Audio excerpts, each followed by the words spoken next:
Hello po mga kababayan, AB Joy K2 po, Licensed Canadian Immigration Consultant.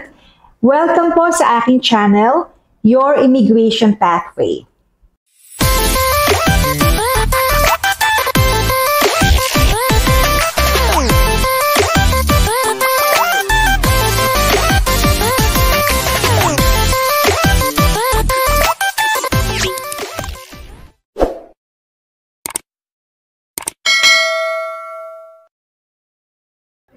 Ang pag-uusapan po natin ngayon ay yung recent announcement regarding the issuance of visitor's visa.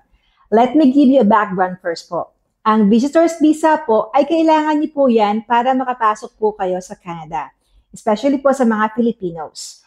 And ang visitor's visa, mayroon po tayong tinatawag na single entry and multiple entry.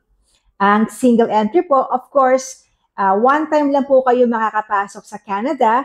And ang multiple entry, normally po, ang validity niyan is 10 years. So kung meron po kayong 10 years visitor's visa to Canada na naka-stamp sa passport nyo, you can go in and out of Canada until sa validity po ng inyong visa. But let me clarify po, pag pumasok po kayo ng Canada, meron po kayong maximum 6 months stay in Canada.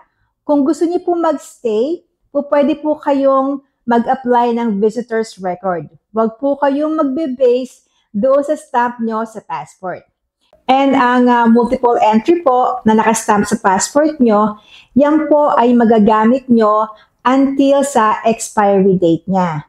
And for example, meron po kayong bagong passport, magagamit nyo pa rin po ang inyong multiple entry visa sa Canada basta magkasama lang po ang old passport and new passport.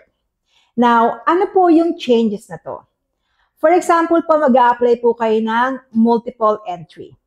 Ang changes po is, ang visa officer or immigration officer ang magde-decide kung kayo po ay bibigyan ng single entry or multiple entry.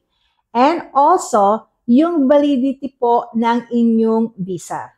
Before po kasi, nagbe-base sila sa 10 years multiple entry or doon sa validity ng biometrics or yung sa validity ng passport. Right now po, ang visa officer na po ang mag-gauge or mag-decide kung ano po ang ibibigay sa inyo na visa. Ano-ano naman po ang mga factors na kino-consider ng visa officer kung anong klaseng visa ang ibibigay sa inyo at ang validity? Unang-una po, yung purpose ng visit nyo. Ano ba yung dahilan kung bakit kayo pupunta sa Canada? Kayo ba ay may dadalawin, magtutour, meron po kayong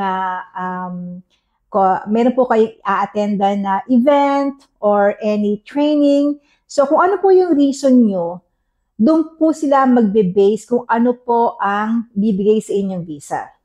In addition to that, kung meron po kayong halimbawa medical treatment, mag-base din po sila dyan. Normally po kasi pag meron po kayong medical treatment sa Canada, kailangan po ay multiple ang bibigay sa inyo dahil hindi lang naman po one time kayong magpapa-treatment sa Canada. And another factor po na ikino-consider ng visa officer ay ang inyo pong funds. For example po, kung kayo po ay mag-a-apply ng multiple entry, ang funds niyo po should be medyo malaki po para po halimbawa makikita nila kung hindi lang siya pang one time na pagpasok sa Canada. So kung medyo malaki po ang funds natin, makikita po ng visa officer na you can afford na makapasok po kayo sa Canada multiple times.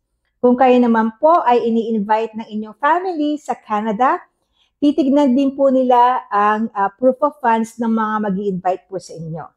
So marami pong factors na kino-consider ang visa officer kung ano po ang inyong matatanggap na visa. So to summarize po, ang changes po, kung kayo po ay mag-a-apply ng multiple visa or multiple entry visa to Canada, hindi po kayo basta-basta mabibigyan tulad ng dati. Si immigration or si visa officer po ang mag-decide kung ano po ang ibibigay sa inyo based po doon sa mga documents na ipapakita niyo po.